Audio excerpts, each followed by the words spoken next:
ยายอยากกินข้าวเหนียวบะม่วงเฮ็ดข้าวเหนียวบะม่วงให้กินแน่โอ้ยมันสิเฮ็ดอีหยังยากบ่นี่ภาษาข้าวเหนียวบักม่วงกูก็กินทุกมื้ออยู่นะข้าวเหนียวกับบักม่วงนี่บ่ได้ยากนะเฮ็ดแต่มันกินรสภาษาข้าวเหนียวกับบักม่วง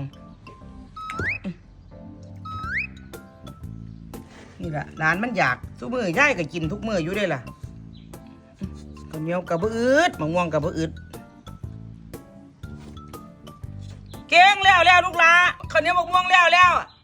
บ่ แล้วใส่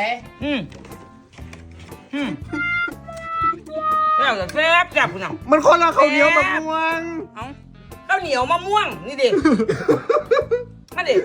แม่นความเล่าบ่ได้อยากกินข้าวเหนียวบะม่วงอยากกินข้าวเหนียวมะม่วงโอ้ยคนไทยเขากับว่าข้าวเหนียวมะม่วง